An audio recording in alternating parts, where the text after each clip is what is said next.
আমার তেলাওয়াতকৃত আয়াতে কারিমা কে আল্লাহ তাআলা কেন নাযিল করেছেন? মক্কার মুশরিকরা কাবা ঘরের মধ্যে মূর্তি স্থাপন করে এদের কানের মধ্যে দুল লাগিয়ে তাদের মাধ্যমে আল্লাহর কাছে প্রার্থনা করে। তাদেরকে যখন বলা হলো তোমরা মূর্তিগুলোকে মাধ্যম বানিয়ে আল্লাহর কাছে কেন প্রার্থনা করো, তখন তারা বলল যে আমরা আল্লাহর কাছ থেকে কিছু পেতে হলে মূর্তিগুলোর মাধ্যমেই আমরা আল্লাহর কাছ থেকে পেয়ে থাকি। তখন আল্লাহ রাব্বুল আলামিন সূরাতুল আল ইমরানের 31 নম্বর আয়াতে কারিমা নাযিল করলেন। আল্লাহ রাব্বুল আলামিন বলেন, কুল ইন কুনতুম তুহিব্বুনাল্লাহ ফাত্তাবিউনি ইউহিব্বুকুমুল্লাহ ওয়া ইয়াগফির লাকুম যুনুবাকুম ওয়াল্লাহু গফুরুর রহিম। আল্লাহ রাব্বুল আলামিন বলেন, হে রাসূল করিম সাল্লাল্লাহু আলাইহি ওয়াসাল্লাম, আপনি বলুন যদি তোমরা আল্লাহকে ভালোবাসতে চাও তাহলে আমার অনুকরণ করো, তাহলেই আল্লাহ রাব্বুল আলামিনের ভালোবাসা। মূর্তির মাধ্যমে, মূর্তির অনুসরণের মাধ্যমে আল্লাহ তাআলার ভালোবাসা হবে না। হে রাসূল আপনি বলুন যদি তোমরা আল্লাহর ভালোবাসা পেতে চাও তাহলে আমার অনুকরণ করো, তাহলেই আল্লাহর ভালোবাসা। নবীজির অনুকরণের কথা বলা হয়েছে। আল্লাহ রাসূল সাল্লাল্লাহু আলাইহি ওয়াসাল্লামের প্রত্যেকটা সুন্নতকে, প্রত্যেকটা কাজে কর্মে, অর্থাৎ সর্বক্ষেত্রে রাসূলের সুন্নতের অনুসরণ করতে হবে, রাসূলের আদর্শকে গ্রহণ করতে হবে, তখনই আল্লাহর ভালোবাসা হবে। আর আল্লাহর ভালোবাসা হলে আল্লাহ তাআলা তার বান্দার সমস্ত গুনাহ খাতাগুলি ক্ষমা করে। রাসূলের আদর্শকে গ্রহণ করতে হবে। আল্লাহ রাব্বুল আলামিন বলেন, লাকাদ কানা লাকুম ফি রাসূলিল্লাহি উসওয়াতুন হাসানাতুন লিমান কানা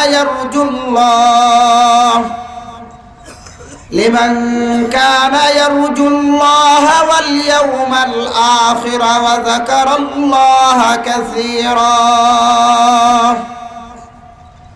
আল্লাহ রাব্বুল আলামিন বলেন, নিশ্চয়ই আল্লাহর রাসূলের মধ্যে তোমাদের জন্য উত্তম আদর্শ রয়েছে।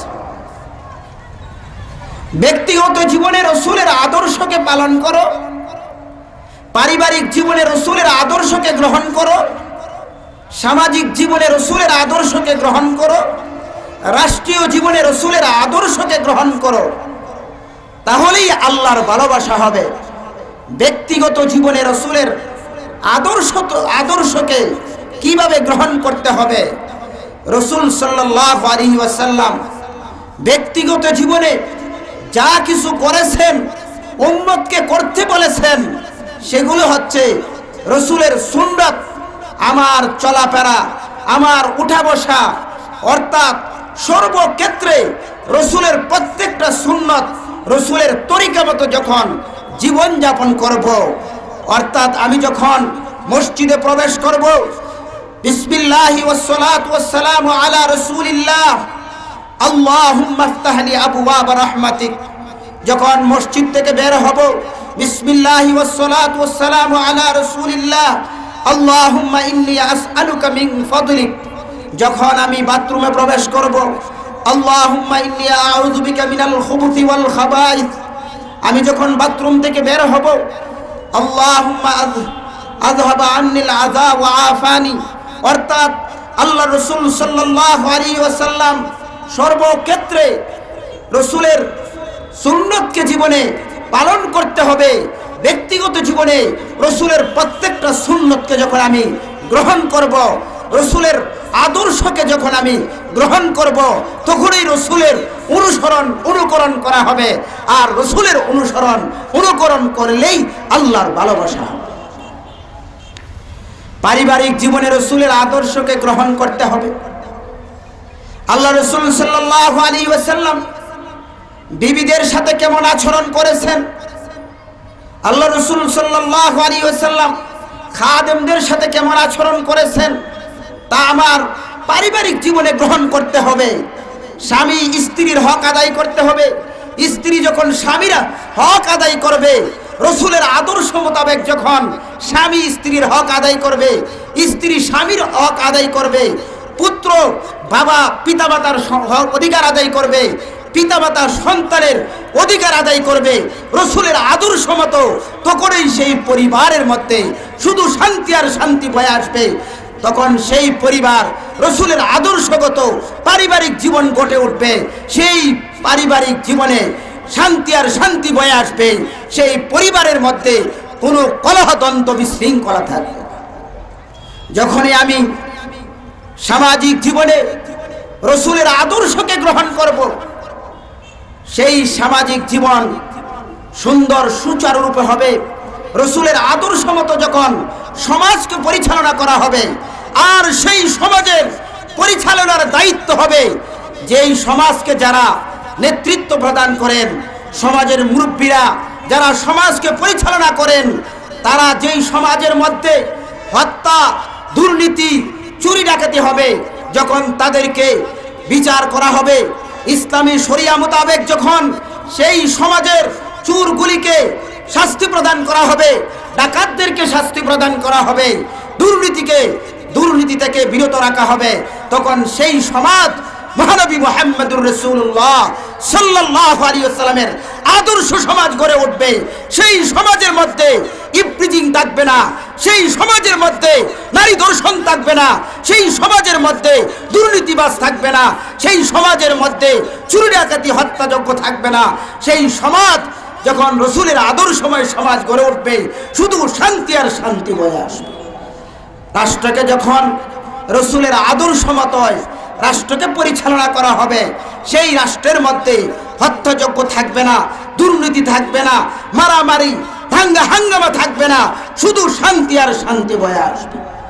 তার বাস্তব দৃষ্টান্ত মহানবী মুহাম্মদুর রাসূলুল্লাহ সাল্লাল্লাহু আলাইহি ওয়াসাল্লাম যেইভাবে রাষ্ট্রকে পরিচালনা করেছিলেন, তার উজ্জ্বল দৃষ্টান্ত হযরত ওমর ইবনে আব্দুল আজিজ রাহমাতুল্লাহি আলাইহি। মহানবী মুহাম্মদুর রাসূলুল্লাহ সাল্লাল্লাহু আলাইহি ওয়াসাল্লাম যেইভাবে রাষ্ট্রকে পরিচালনা করেছিলেন, তার উজ্জ্বল দৃষ্টান্ত রেখে দিয়েছেন কিয়ামত পর্যন্ত। সেই দৃষ্টান্ত মানুষের মাঝে বয়ে থাকবে হযরত ওমর ইবনে আব্দুল আজিজ রাহমাতুল্লাহি আলাইহির শাসনাম। হযরত ওমর ইবনে আব্দুল আজিজ রাহমাতুল্লাহি আলাইহি শাসন আমলে বাঘ ছাগলের উপর আক্রমণ করি। কেন বাঘ ছাগলের উপর আক্রমণ করেনি? বাঘ একটা হিংস্র প্রাণী, শক্তিশালী প্রাণী, ছাগল একটা দুর্বল প্রাণী। তার উপর আক্রমণ করা তার জন্য একেবারে সহজ, কিন্তু সুশাসন প্রতিষ্ঠা করার কারণে ন্যায়পরায়ণ বাদশা দেশের মধ্যে সুশাসন প্রতিষ্ঠা করেছেন। আল্লাহ রাসূল সাল্লাল্লাহু আলাইহি ওয়াসাল্লাম যেইভাবে সুশাসন প্রতিষ্ঠা করেছিলেন, ওমর ইবনে আব্দুল আজিজ রাহমাতুল্লাহি আলাইহি সুশাসন প্রতিষ্ঠা করার কারণে, ন্যায় বিচার প্রতিষ্ঠা করার কারণে তার প্রভাব সেই বাঘের উপর, বাঘের অন্তরে অনুভূতি জাগ্রত হয়েছে। আমি যদিও শক্তিশালী প্রাণী হয়ে থাকি, ছাগলের উপর আক্রমণ করা আমার জন্য সহজ বুদ্ধ, কিন্তু আল্লাহ তাআলা তার অন্তরের মধ্যে এমন একটা অনুভূতি জাগ্রত করে দিয়েছে, আমি যদি সেই নিরীহ ছাগলের উপর আক্রমণ করি সেটা আমার জন্য অন্যায় হবে। সেই বাঘ ছাগলের উপর আক্রমণ করি, তার একটি মাত্র কারণ ন্যায়পরায়ণ বাদশা ওমর ইবনে আব্দুল আজিজ রাহমাতুল্লাহি আলাইহি। বাদশা যদি ন্যায়পরায়ণ হয় থাকে, তার প্রভাব প্রজাদের উপর পড়ে, তার প্রভাব সমস্ত সৃষ্টির উপর পড়ে। ওমর ইবনে আব্দুল আজিজ রাহমাতুল্লাহি আলাইহি ন্যায় বিচারক ছিলেন, সুশাসন প্রতিষ্ঠা করেছিলেন, তার প্রভাব হিংস্র প্রাণীর উপর পড়েছে। এখন যদি রাষ্ট্রকে মহানবী মুহাম্মদুর রাসূলুল্লাহ সাল্লাল্লাহু আলাইহি ওয়াসাল্লাম যেইভাবে রাষ্ট্রকে পরিচালনা করেছেন সেইভাবে যদি রাষ্ট্রকে পরিচালনা করা যায়, রাসূলের আদর্শময় রাষ্ট্রকে যদি গঠন করা যায়, তাহলে সে দেশে হত্যাযজ্ঞ থাকবে না, খুন খারাপি থাকবে না, ইফপ্রিজিং থাকবে না, নারী ধর্ষণ থাকবে না, কোনো কিছুই থাকবে না। দেশের মধ্যে শুধু শান্তি আর শান্তি বয়ে আসবে। আল্লাহ রাসূল সাল্লাল্লাহু আলাইহি ওয়াসাল্লাম বলেন, মান আহাব্বা সুন্নতি ফাকাদ আহাব্বানি ওয়া মান আহাব্বানি কানা মাই ফিল জান্নাহ। আল্লাহ রাসূল বলেন, যে ব্যক্তি আমার সুন্নতকে ভালোবাসে, ফাকাদ আহাব্বানি, যে ব্যক্তি আমার সুন্নতকে ভালোবাসবে, আমার তরিকাকে ভালোবাসবে, ফাকাদ আহাব্বানি, সেজন্য আমাকে ভালোবাসবে। ওয়া মান আহাব্বানি কানা মাই ফিল জান্নাহ, আর যে আমাকে ভালোবাসলো সে আমার সাথে জান্নাতে বসবাস করবে। মহানবী মুহাম্মদুর রাসূলুল্লাহ সাল্লাল্লাহু আলাইহি ওয়াসাল্লামের ভালোবাসা কখন হবে? রাসূলের প্রত্যেকটা সুন্নত, রাসূলের তরিকা মতো যখন ব্যক্তিগত জীবনকে পরিচালনা করা হবে, পারিবারিক জীবনকে পরিচালনা করা হবে, সামাজিক জীবনকে পরিচালনা করা হবে, রাষ্ট্রীয় জীবনকে পরিচালনা করা হবে, তখনই রাসূলের ভালোবাসা হবে। রাসূলের ভালোবাসা হলে চিরশান্তি চিরমুক্তির ঘর জান্নাতে মহানবী মুহাম্মদুর রাসূলুল্লাহ সাল্লাল্লাহু আলাইহি ওয়াসাল্লামের সাথে থাকবে। রাসূলের সুন্নাত, এজন্য কবি বলেন, তো কো যাও সুন্নতে আহমদ কো যাও, তো কো যাও সুন্নতে আহমদ কো যা, বা মুহাম্মদ কাইবুয়াদ নিসবতে তোরা। তুমি কোন পথে আর মুহাম্মদ সাল্লাল্লাহু আলাইহি ওয়াসাল্লামের তরিকা কোন পথে? মহানবী মুহাম্মদুর রাসূলুল্লাহ সাল্লাল্লাহু আলাইহি ওয়াসাল্লামের তরিকাকে বাদ দিয়ে, নবীজির আদর্শকে বাদ দিয়ে নবীজির সাথে মহব্বত ভালোবাসা স্থাপন করা যাবে না। নবীজির সাথে মহব্বত ভালোবাসা স্থাপন করতে হলে নবীজির সুন্নতকে জীবনে ধারণ করতে হবে, রাসূলের আদর্শকে পালন করতে হবে। নবীজির আদর্শ এবং তরিকাকে বাদ দিয়ে নবীজির সাথে মহব্বত স্থাপন করা যাবে না। নবীজির সাথে মহব্বত ভালোবাসা স্থাপন করতে হলে রাসূলের সুন্নত মোতাবেক জীবনকে পরিচালনা করতে হবে। এজন্য কবি বলেন, খেলাফে পয়গম্বর কাসীর গদীদ, খেলাফে পয়গম্বর কাসীর গদীদ, কে বা মঞ্জিল না খাহাদ রসিদ। মহানবী মুহাম্মদুর রাসূলুল্লাহ সাল্লাল্লাহু আলাইহি ওয়াসাল্লামের বিরোধিতা করে মঞ্জিলে মকসুদ পর্যন্ত পৌঁছা যাবে না। মঞ্জিলে মকসুদ হচ্ছে চিরশান্তি চিরমুক্তির ঘর, জান্নাতুল ফেরদাউস হচ্ছে মুমিন মুসলমানের গন্তব্যস্থল। সে গন্তব্যস্থলে পৌঁছতে হলে মহানবী মুহাম্মদুর রাসূলুল্লাহ সাল্লাল্লাহু আলাইহি ওয়াসাল্লামের সাথে বিরোধিতা করা যাবে না। রাসূলের সাথে মহব্বত ভালোবাসা স্থাপন করতে হবে। রাসূলের সাথে বিরোধিতা স্থাপন করলে মঞ্জিলে মকসুদ পর্যন্ত পৌঁছা যাবে না। কাদিয়ানীরা, তারা কি রাসূলের নবীজিকে মহব্বত করে? তারা নবী বিরোধী, মহানবী মুহাম্মদুর রাসূলুল্লাহ সাল্লাল্লাহু আলাইহি ওয়াসাল্লামের বিরোধী, নবীজির চিরশত্রু মির্জা গোলাম আহমদ কাদিয়ানী। আল্লাহ রাসূল আল্লাহ তাআলা পবিত্র কালামে পাকে ঘোষণা করেছেন, মা কানা মুহাম্মাদুন আবা আহাদিম মির রিজালিকুম ওয়ালাকিন রাসূলুল্লাহি ওয়া খাতামান নাবিয়্যিন।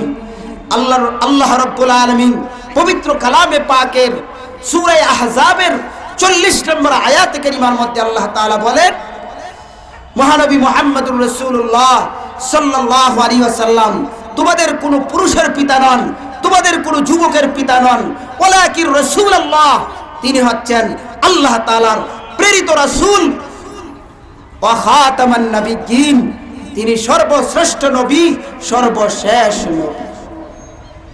আল্লাহ বলে দিয়েছেন মহানবী মুহাম্মদুর রাসূলুল্লাহ সর্বশ্রেষ্ঠ নবী, সর্বশেষ নবী।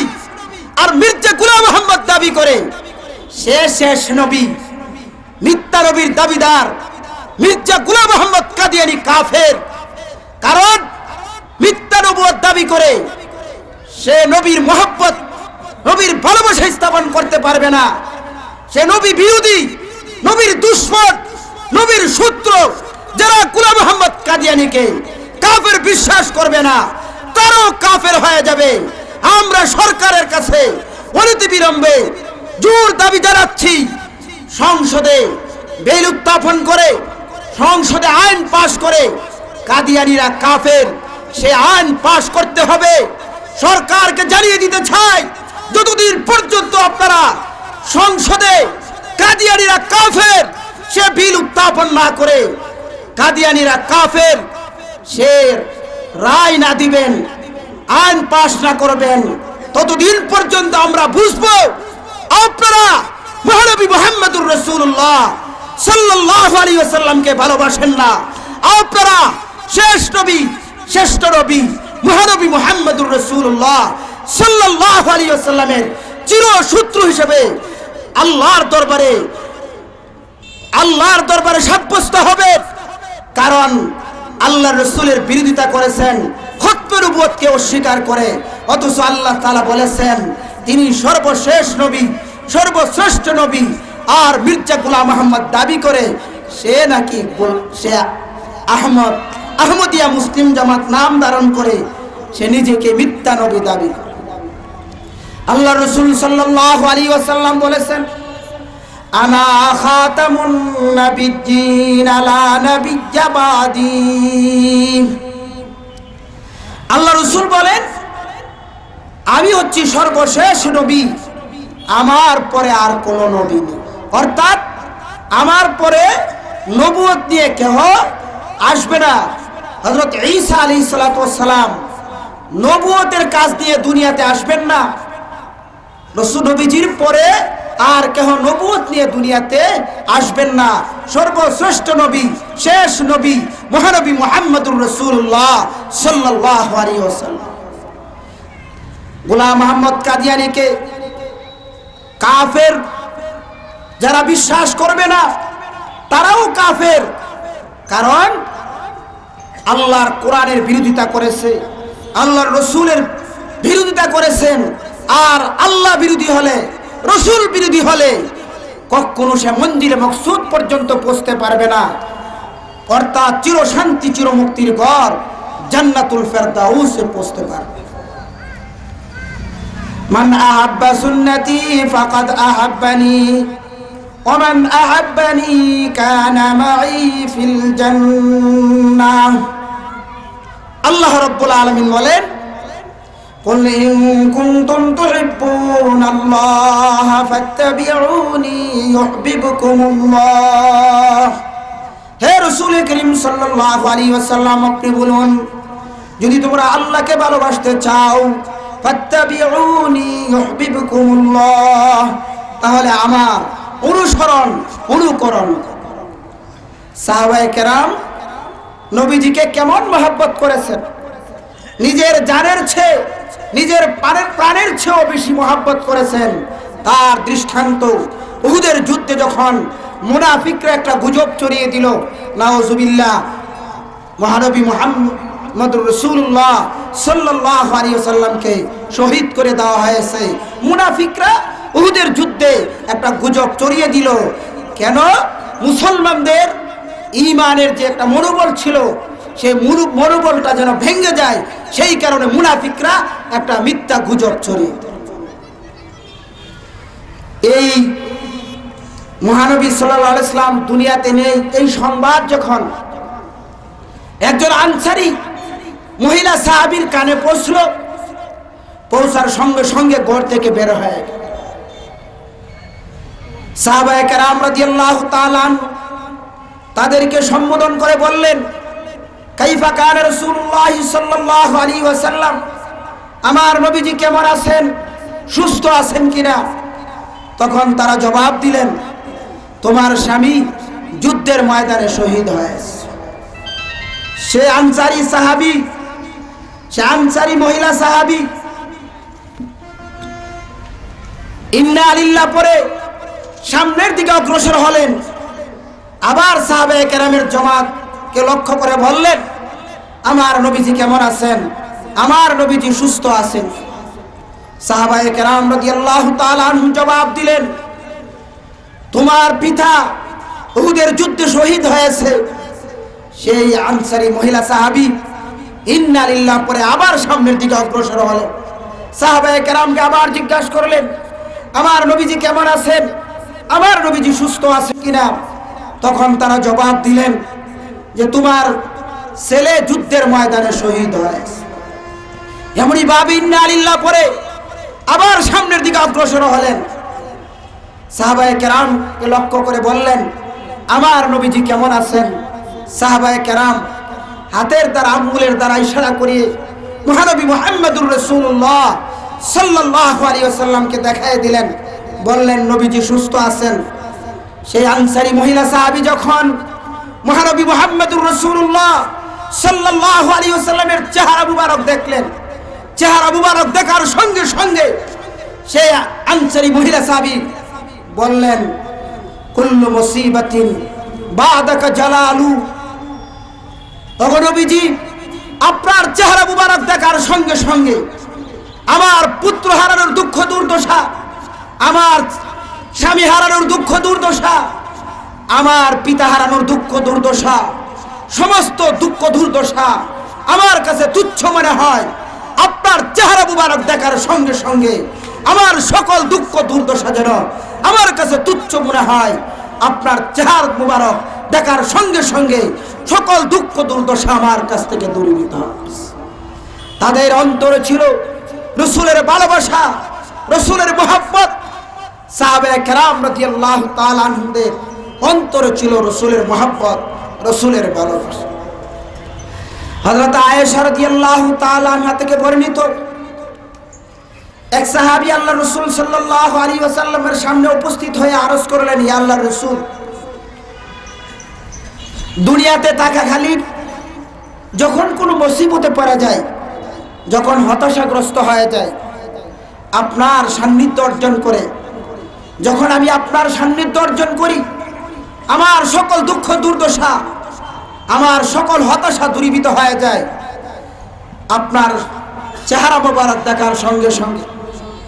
হে আল্লাহর রাসূল, আপনি যখন দুনিয়া থেকে বিদায় হয়ে যাবেন, আমি হতে পারে বেহেশতে যেতে পারি, নাও যেতে পারি।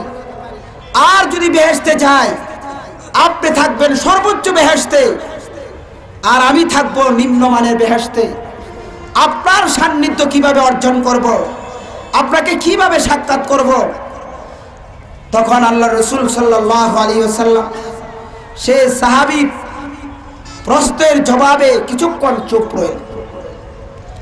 আল্লাহ রাব্বুল আলামিন ইতিমধ্যে আয়াত নাযিল করলেন, মাইয়ুতিল্লাহ ওয়ার রাসূল فأولئك مع الذين أنعم الله عليهم من النبيين والصديقين والشهداء والصالحين وحسن أولئك رفيقا।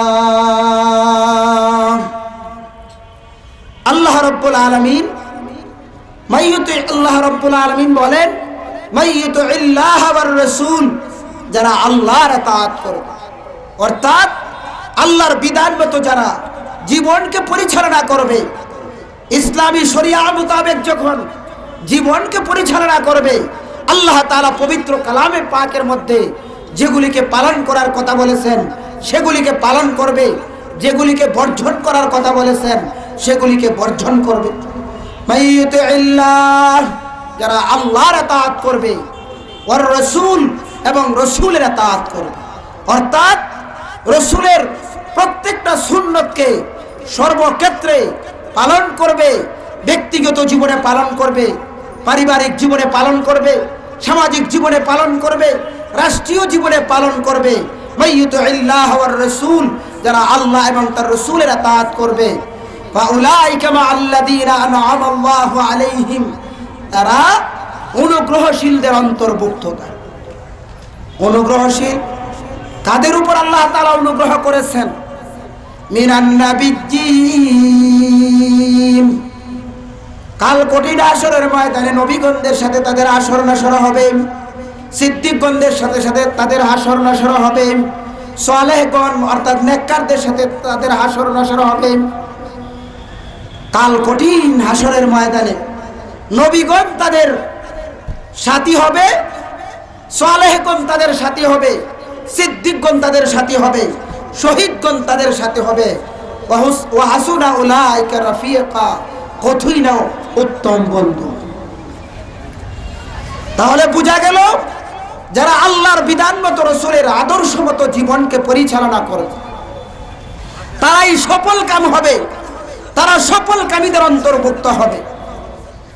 আল্লাহর রাসূল সাল্লাল্লাহু আলাইহি ওয়াসাল্লাম বলেন, লা ইউমিনু আহাদুকুম হাত্তা আকুনা আহাব্বা ইলাইহি মিন ওয়ালিদিহি ওয়া ওয়ালাদিহি ওয়ান নাসি আজমাইন।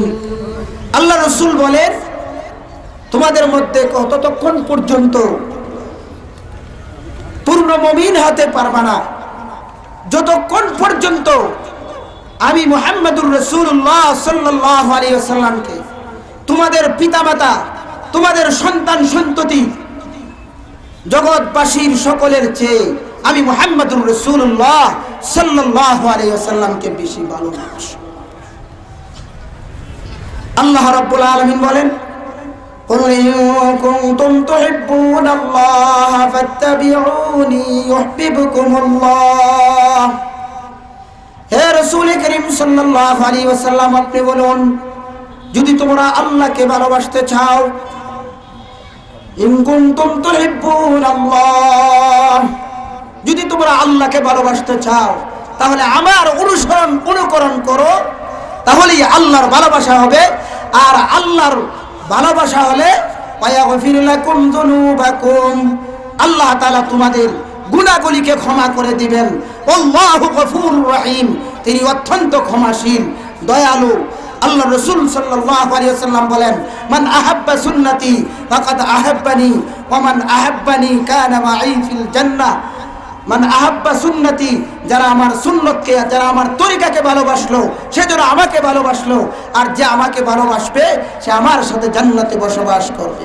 আল্লাহ তাআলা যেন আমাদেরকে মহানবী মুহাম্মদুর রাসূলুল্লাহ সাল্লাল্লাহু আলাইহি ওয়াসাল্লামের প্রত্যেকটা সুন্নতকে, নবীজির আদর্শকে ব্যক্তিগত জীবনে, পারিবারিক জীবনে, রাষ্ট্রীয় জীবনে, সর্বক্ষেত্রে, কর্মক্ষেত্রে যেন রাসূলের আদর্শকে, সুন্নতকে যেন গ্রহণ করতে পারি, সেই তৌফিকটুকু আল্লাহ তাআলা যেন আমাদেরকে দান করেন। ওয়া আখিরু দাওয়ানা আনিল হামদুলিল্লাহি।